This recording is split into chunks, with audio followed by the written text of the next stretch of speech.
Hi guys, welcome back to my XGS guide. Now I'm gonna review Neo Vision Locke. So let's start from his stats. Like you can see that his stats is quite decent. Okay, he gets 200% attack boost and 150% through dual wield.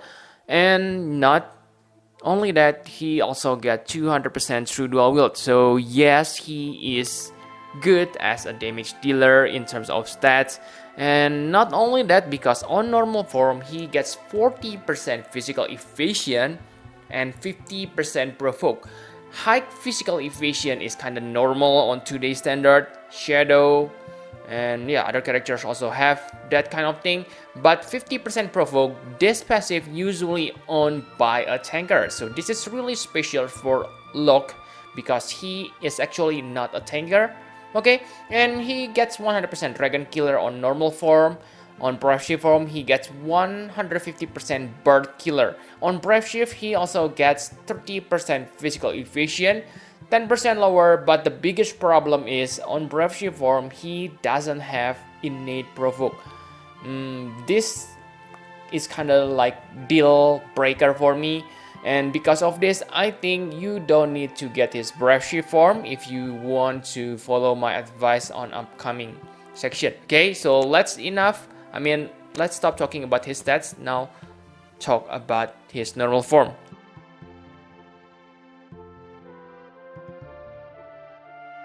I think normal form is his best form. On normal form, he is a Stardust Ray Chainer. It only deals 70 times damage, but this skill also break 80% of all stats. So this is very good because that means he can chain and break at the same time. He has more powerful Stardust Ray Chain attack, but it is locked to water element. But the good thing is it imperil water by 120%. The damage is only 72 times, so I don't think he is amazing damage dealer. But for backup chainer, yes, it is amazing because he can also break and he can provoke enemy with 100%, okay, and 50% physical and magic mitigation against dragon. So this is gonna be useful when you fight against dragon. But even you don't fight against dragon, it is always useful to have this, especially if you have 100% physical evasion. Really nice.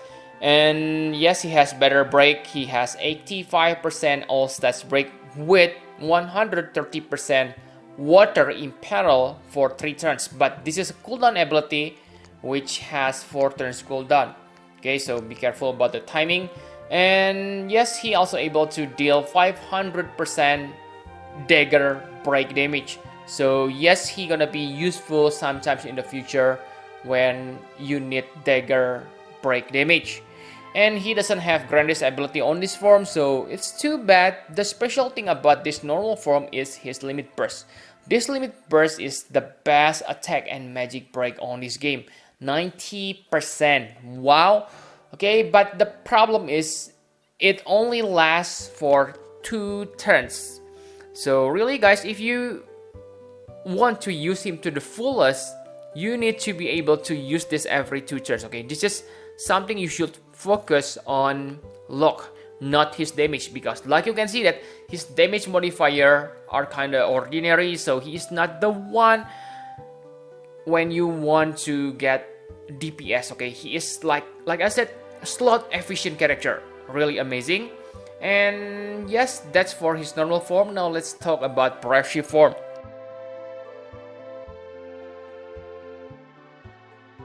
So on Brave Shift form, he is the same Stardust Ray Chainer, but the element is different.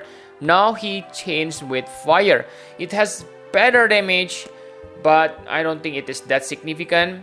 This fire Stardust Ray Chain also feel 6 LB gauge for yourself, but like you can see, it is nothing amazing about his limit burst on Brave Shift form. Okay, only 120 times damage, and yes, it is 20 hits, so I don't think this is any amazing at all. And yes, he can also provoke on this form, but I think this form has weakness because like you know that this form doesn't have 50% innate provoke, so you rely on his active provoke. Other than that, then I can say he is quite good, but again, you lose your break abilities on this form. So I don't think this brave shift form is worth anything.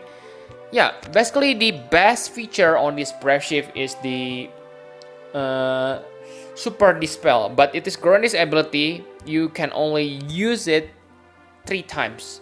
It is enough, but I don't think you really want to force yourself to get his into X+1, because like I said on the beginning, he is provoker, breaker, and chainer. Okay, so I think you don't need to make him into brave shift form. So that's all for the brave shift form. Now let's talk about equipment.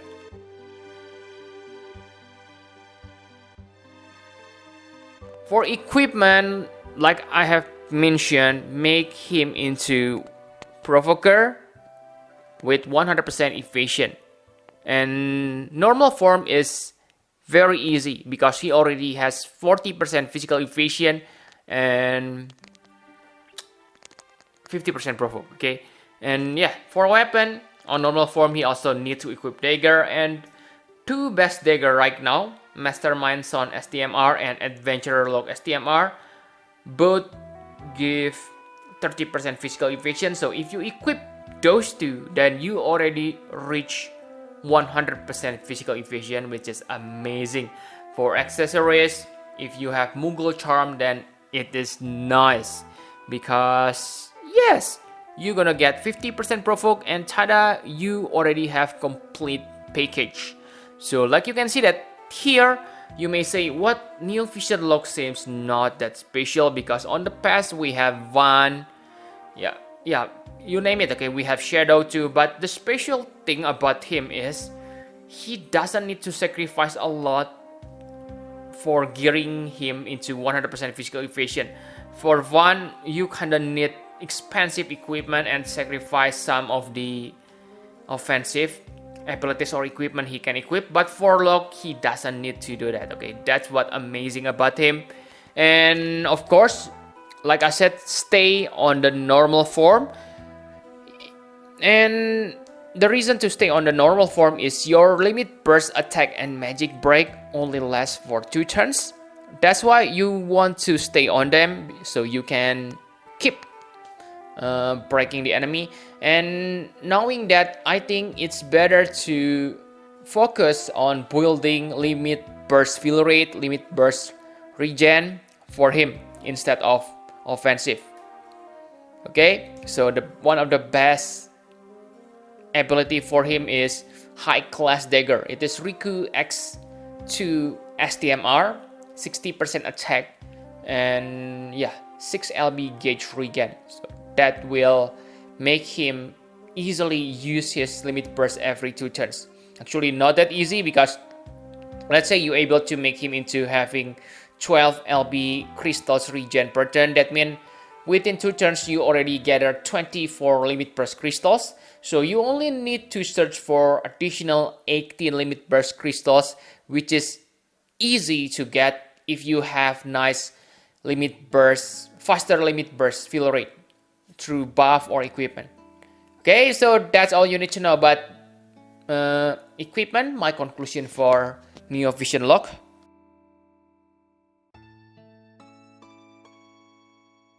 So Neo Vision Locke by any means is not a bad character. In fact, he is very good character. He is really slot efficient. He can break 90% attack magic and can become good chainer and provoker. And on brave shift form, as an extra, he able to do super dispel. So far, nothing really bad from him. But the same thing is, I must say, he is nothing special, because I have been mentioning few characters before: Seeker of Freedom 1, Assassin Shadow. So really guys, if you already have those characters and already able to utilize them to the fullest, let's say you're able to make Seeker of Freedom 1 into finisher and able to spam that breaks, I don't think you really need to get this Locke Neo Vision. Okay, and one thing I don't like is basically this Locke Neo Vision is the upgrade version of the Adventurer Locke.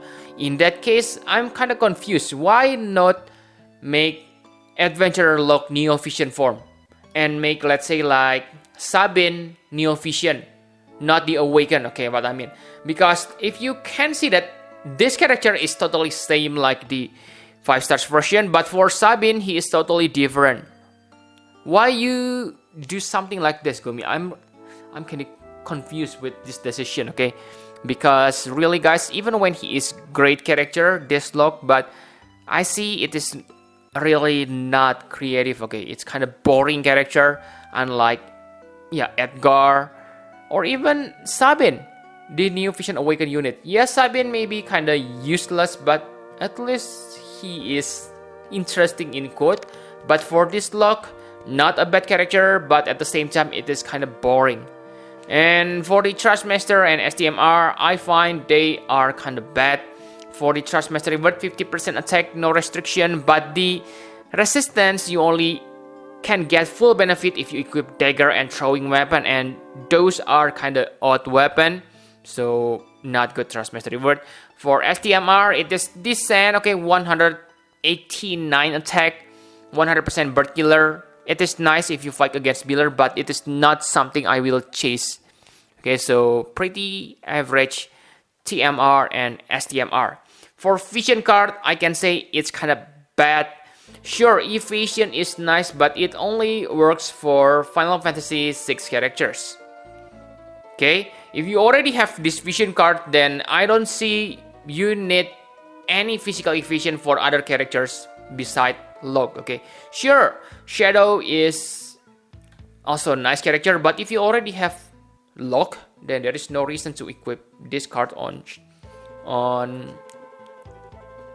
that character. Okay, I mean on that Assassin Shadow.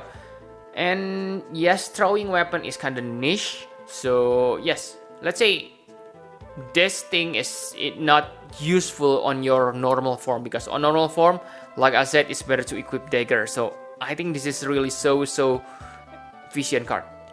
So that's all you need to know about Neo Vision Locke. Thank you very much for watching. Please hit the like button and subscribe to my channel for more Final Fantasy Private videos. Bye bye, guys.